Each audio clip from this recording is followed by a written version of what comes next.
Here's a look at the outside for y'all. Trying to make it look as good as I can, giving it the sexy profile angle. Oh, is this your best side over here? Okay, baby. However you want to be shot, I'll show you from this angle. Yeah. Looks almost like a Volkswagen Golf. A bootleg American version. So on the road, it feels about like what you'd expect from a compact car. Slow on acceleration. But for a compact, this has some of the better shock absorption that I've seen in the subcompact class.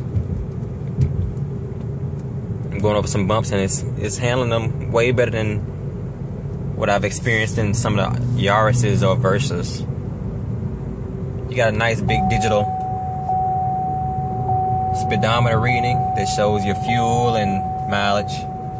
Seatbelt warning that's going off and bugging me right now. So let me go ahead and unbuckle that. There we go. Don't mean to make y'all dizzy. I got some Kool-Aid or something on the wheel here by mistake or something. But you got Bluetooth phone controls, volume controls, and cruise controls. You don't really get that a lot in this class. One thing it does have that I don't care for is the janky armrest that, you know, they throw one in there, but it's for whoever gets to it first. Either you or the passenger. It's not one for both of y'all, but hey, it's a subcompact. What do you expect? I don't know what that big rubber band is for. So you put this down and that's your armrest. Not too much to see in the center console. You got a little cup holder. AC controls. And actually a decent radio setup with touch operation.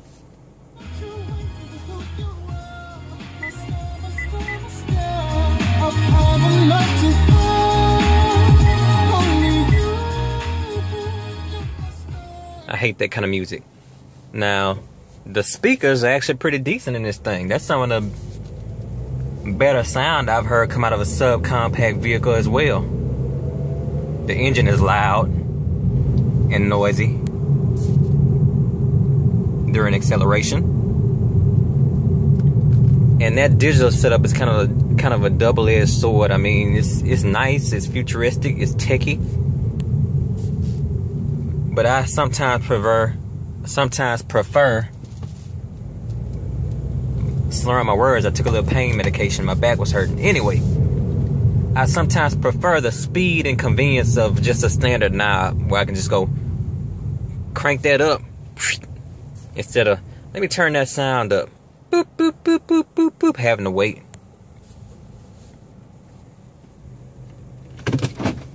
Let's take a look around the cabin. You're not going to find anything but hollow, hard plastic in a vehicle of this size and price range. Plastic all around. You got these wonky air vents that I don't like, the circular kind.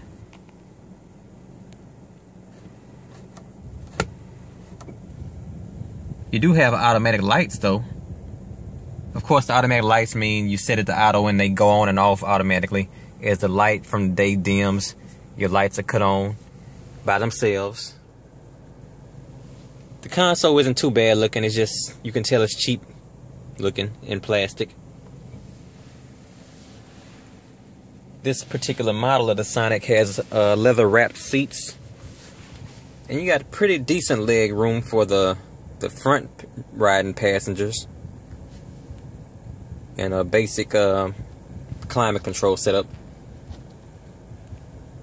This one also has the door locks on the console, something that car makers are doing now for some reason. I don't know what the point of this is. Oh, I see, you got your little auxiliary and iPod connections in there. I guess you can set your MP3 player in that little compartment. That's about all that can fit in there. And a glove compartment. You do have power control mirrors and power windows. So you got quite a few features that you don't usually find in this class. The Bluetooth phone is nice, and the volume controls on the wheel.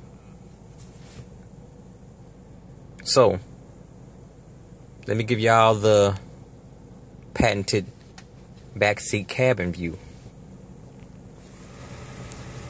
Strange way to open the door here, knob on the window. An unnecessary attempt to be different, Chevy. Leg room, it's okay. I actually got a little bit of a gap. I've seen some bigger cars, like the Ford Focus, which is slightly bigger, where I have even less leg room than this. So here's the center console, giving you that look of what you can expect. Let's get a shot of the cabin. The trunk, which is pretty small looking from the outside, but let's check it out. How do you open this? I'm searching. It's pretty dusty. This is the turbo model, in case you're wondering. Sonic LTZ. There we go. There's a button under there. And somebody left a surprise for me.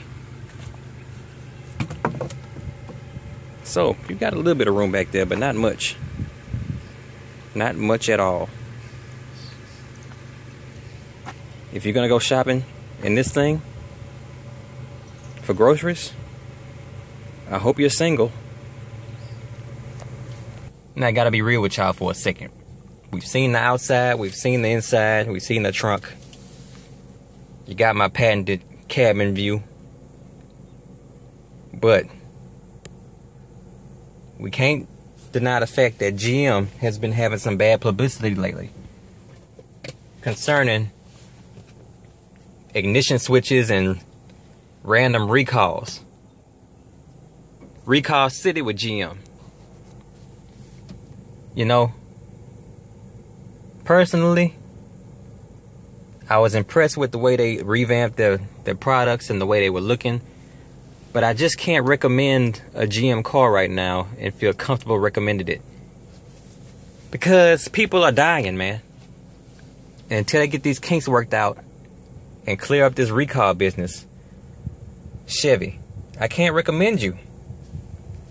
Now, as far as this vehicle, based on the other ones I've seen in this class, you would actually get a pretty decent score. Like, if I had to rate you, if you didn't have any recall issues, I would probably consider this the best subcompact car you could get. It would probably get, like, based on the category it's in, a 4 out of 5. Because I'm not a fan of the hatchback design, I would give it a 4 out of 5. Which is better than the Yaris, better than the Versa. You have a good sound system. You have features that those cars lack, extras. You have a nice big speedometer that's lighted. I liked it. But with the recalls, I'm going to have to knock this score down to... I'm not even going to give it a score. I'm just going to say, maybe you want to look at other options right now. Because GM is having some problems. So, even though this is one of the nicer subcompacts out, I just can't recommend it. If they take care of those recare problems, then come back to this review and take the 4 out of 5. Or if you just want to buy it anyway, just buy it. Because it is probably the best looking compact you can get right now. And I can understand if that would sway your decision. The Ford Fiesta may be close. And probably has maybe the same features. So they're comparable. I would recommend a car like this to somebody who doesn't do a lot of highway driving. It's a good commute car if you're driving like my city. Doesn't have a lot of interstate driving. You just drive through the town to get to work, to and from. It's probably perfect for somebody like me. But I wouldn't drive this car on the highway, on the interstate, where there's a chance I could die and get crashed into.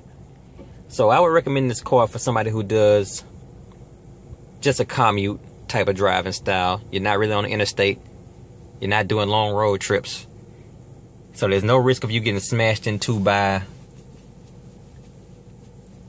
a semi truck or a Ford F-150. But there's always a chance of that. So you get what I'm saying. Anyway, that's my take on the Chevy Sonic 2014. A good vehicle for its class that's hampered in bad publicity and just doesn't have my trust right now. I don't know how safe it is. And I want you all to be safe out there. Average Car Review guys signing out. Like a rock. Oh, like a rock. Except not right now because we have some issues that we need to work out.